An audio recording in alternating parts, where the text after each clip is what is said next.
మరి రాష్ట్ర ప్రజలందరూ కూడా చూస్తూ ఉన్నారు. ఎట్టి పరిస్థితుల్లో ఇలాంటి సంఘటనలు మన రాష్ట్రంలో ఎప్పుడు కూడా జరగలేదు. కంబైన్డ్ స్టేట్లో కానీ లేదా రాష్ట్రం విడిపోయినాక కానీ మనం చూస్తూ ఉన్నాము.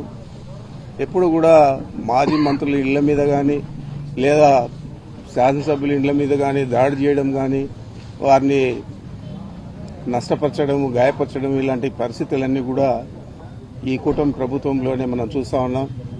దాదాపు 78 నుంచి రాజకీయాల్లో ఉన్నాను. ఎప్పుడు కూడా ఇలాంటి పరిస్థితి ఏ పార్టీ కూడా చేయలేదు. ఈరోజు కొత్తగా ఇవన్నీ చేస్తూ ఉన్నారు. మరి కాపులకంతా నేను అండగా ఉంటా అని చెప్పిన పవన్ కళ్యాణ్ ఏమైపోయాడు? మరి డిప్యూటీ ముఖ్యమంత్రిగా ఉన్నాడు. అతను చెప్పని అబద్దాలన్నీ కూడా చెప్పాడు. 30,000 మంది మహిళలు అదృశ్యమైపోయారని చెప్పాడు. మరి ఎక్కడైనా ఒక మహిళనైనా మళ్ళీ తీసుకొచ్చాడా? అదృశ్యమైన మాట మళ్ళీ మాట్లాడే పరిస్థితి ఉందా? అధికారంలోకి వచ్చిన తర్వాత అవే కూడా లేకుండా ఏవైతే స్క్రిప్టులు రాసిచ్చారో చంద్రబాబు నాయుడు, లోకేష్ వీళ్ళిద్దరూ రాసిచ్చిన స్క్రిప్టులు చదివి ఆయన మనల్ని కూడా తప్పుదోవ పట్టించే పరిస్థితి చేశాడు.